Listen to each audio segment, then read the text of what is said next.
Good morning. Just before 9:15 on Friday morning, the 26th of June, 2020. Reminding traders to use risk capital you can afford to lose. And this is Plan B. That's the first priority every day. Capture a minimum of 4 to 5 points per contract per day. And obviously, it has to do with your capital base and whether or not you're doing this for an add-on income stream or this is your livelihood. But this refers to 4 to 5 points e-mini with the assumption that 200, 250 bucks a day, that unless you're living out in San Francisco, you can, at least afford to keep your lights on and have a life. And the more you can get a capital base larger, then you can still use that same format and just scale up and obviously do multiple contracts. So that's the premise. And obviously, plan A then is to capture more with trailers if possible. So first things first, get on the scoreboard, get your VIG, and then see if you can do a little bit better. These are the ideas that we continue to promote. Go to the website and get some ideas from our website in terms of your thinking and psychology and ideas. And understand that obviously making mistakes is part of the game. You're not going to get everything right, but when you're right, you make some shekels, and when you're wrong, you take your stop out and just say, okay, not going to let it run against me. You always want to think about cutting your losses so they don't get out of hand.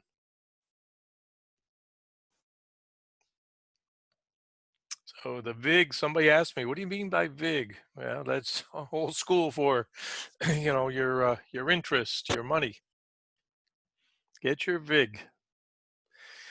A reminder, trading is risky. Use capital you can afford to lose.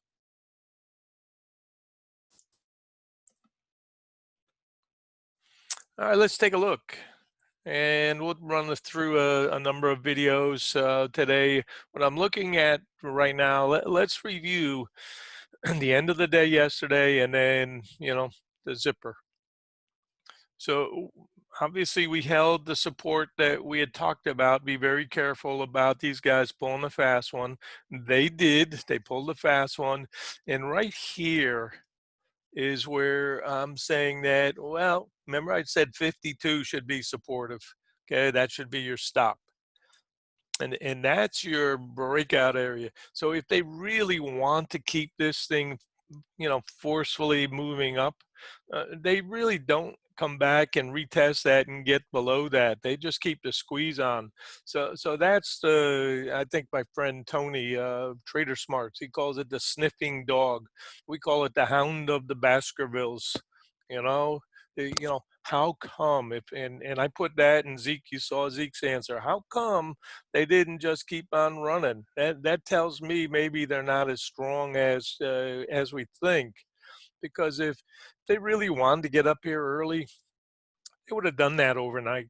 So that's why I said to anybody playing, the news event here, be very careful, because it looks to me like it's more back and fill than it is just off to the races. And so this is the third time through right here, and they just sink below it and then push up. We'll look at another chart that'll show you why. That's a pretty important area. And we'd seen that yesterday. So for now, anybody who's played short side should have taken profits. And as I posted in the room, the different variable numbers and size boxes you should be able to get from the room. And so we're looking at 58 as an important aggressive support. And then just below that, of course, is Zeke's 55 and then the 52, which is our angel. So here is where, and I posted a potential today, is this 93 area for them to try to push to. That's the top of this box in the weekly. That would be a 60 back. So that's the longs target. Can they get it? Who knows? Nobody ever knows until hindsight. Just like yesterday. Can we get to 72s to 80s? That was in the cards. Yesterday's videos will show that. We talked about those ideas. So I'm going to think of this as fairly neutral right now, and it's get her done Friday in the summer, meaning you take your profits where you can and you get out of Dodge and you don't worry about anything but joy in life. So get your VIG. Here's that 30 chart that I mentioned, and here's the pivot point. Take a look at a couple other charts. And here is that OTF. You can see where this 85, 86 area comes from. That's our immediate resistance, top of the next box. And obviously the bottom of this box is at 46.75. So pretty much right on, about a point away from that overnight low. So this is our flipper for now. And if you want to look at the 2-day range and in the 2-day boxes, then obviously you've got to look here. So right on schedule here with this 47 area as the middle in this frame for now. And this is the box that needs resolving. We'll probably spend some time in this box today.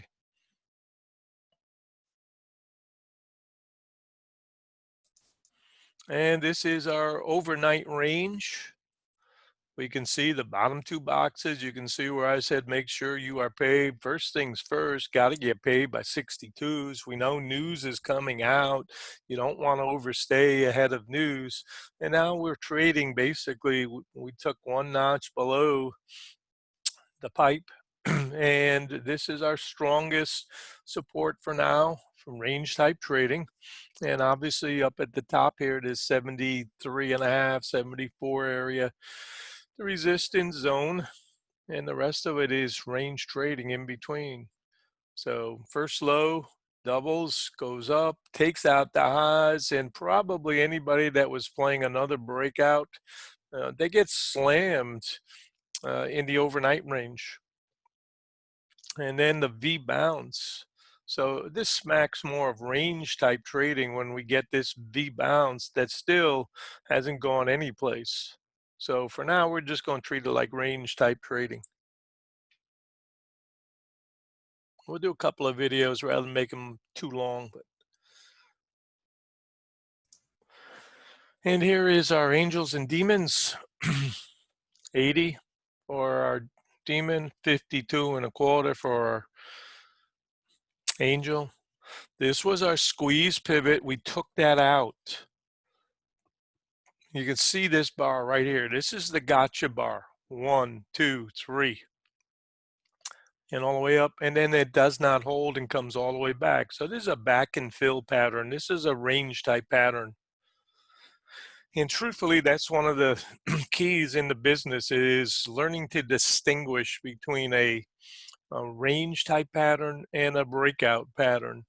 And in a breakout, once they take off, then obviously you got to be just piling in and going with the flow. And then once we get to an area that seems to be resistance, you expect some chop, you expect some sideways consolidation. So if they really wanted to make this a forceful push up here, then my thought was they would never give us this to come back this far. That's why I said 62's got to be paid for sure. Right here, the low of this drive, that 1, 2, third time through intraday pattern. So I'm thinking much more neutral and probably catch both sides before the day is over. Got a little dump here, obviously, with volume.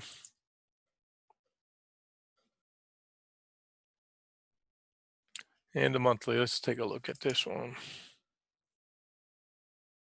So we're just barely getting into the monthly, the top here. We know that this has got to be our resistance high right there.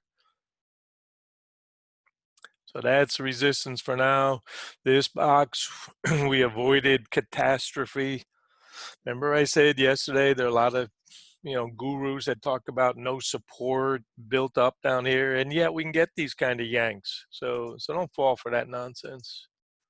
Anything can happen in the business. So here's the box that we are resolving. 35, our support till broken. We know that. That was yesterday's, okay, if we hold 35, we can go. And then we've kind of stalled. So I'm looking at this as backing and filling, and then later in the day, we'll probably know a whole lot more. But either way, keep an eye on the monthly middle at 72, where the gap is.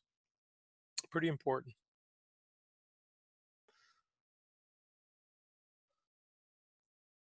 All right, going to wrap this one up, and then we'll do another one in a minute.